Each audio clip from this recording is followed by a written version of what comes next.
নবান্ন চত্বরে কোনো রকম জমায়েত বা অভিযানের জন্য অনুমতির প্রয়োজন হয়। তবে 27 তারিখে সেই অভিযানের জন্য কেউ পুলিশের কাছে কোনো অনুমতি চায়নি বলে জানালেন এডিজি আইন শৃঙ্খলা মনোজ বর্মা। এখন অবধি আমাদের কাছে কোনো অর্গানাইজেশন পারমিশনের জন্য এই যে প্রোগ্রাম হবে তার পারমিশনের জন্য এখনো অবধি কেউ অ্যাপ্লাই করেনি। যেটা বলা হচ্ছে Nabanna it is a restricted area, এটা একটা রেস্ট্রিক্টেড এরিয়া আছে।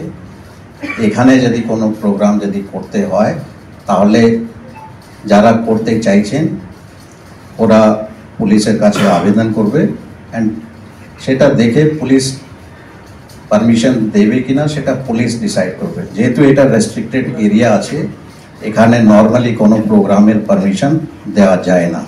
প্রোগ্রামটা অর্গানাইজ করা হচ্ছে, আমরা মনে করি দ্যাট ওটা আইন হিসাবে ইট ইজ ইলিগাল, ওটা লিগালি ঠিক নেই। যারা ক্লেম করেছেন দ্যাট ওরা অর্গানাইজ করতে চাইছেন ওরা অন্য জায়গায় যদি কোথাও যদি করেন দেন উই আর উইলিং, আমরা নিশ্চয়ই আমাদের তরফ থেকে যথেষ্ট অ্যারেঞ্জমেন্ট রাখবো।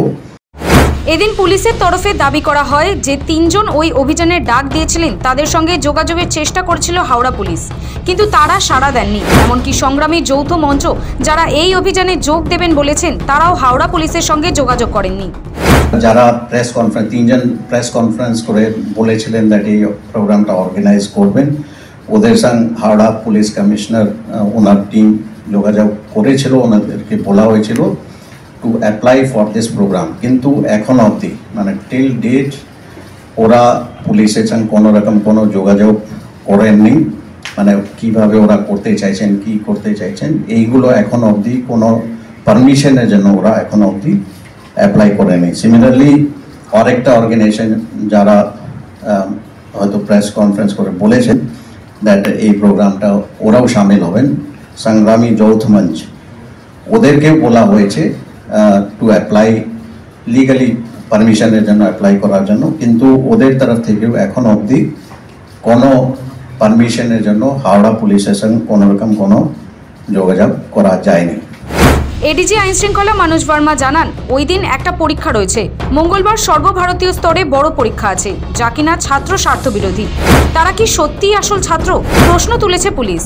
ছাত্রছাত্রীদের যাতে কোনো অসুবিধা না হয় তার জন্য ব্যবস্থা করা হবে। সাধারণ মানুষের যাতে কোনো সমস্যা না হয় তার জন্যও ব্যবস্থা নেওয়া হচ্ছে। পর্যাপ্ত পুলিশ রাস্তায় থাকবে, বিশেষ বাস থাকবে হাওড়া ও শিয়ালদা স্টেশনে। যেখানে হাজার হাজার ছাত্রছাত্রী দীর্ঘ পরিশ্রমের পরে একটি সর্বভারতীয় পরীক্ষায় অংশ নিতে চলেছেন। ইউজিসি নেটের পরীক্ষা রয়েছে কালকে।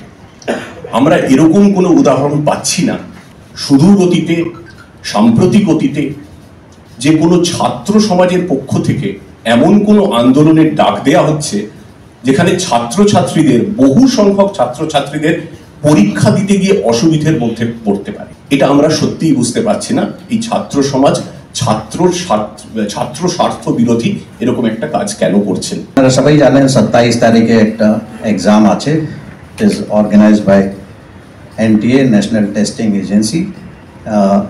অনেক স্টুডেন্টস অ্যাপিয়ার করবে ওই এক্সামে।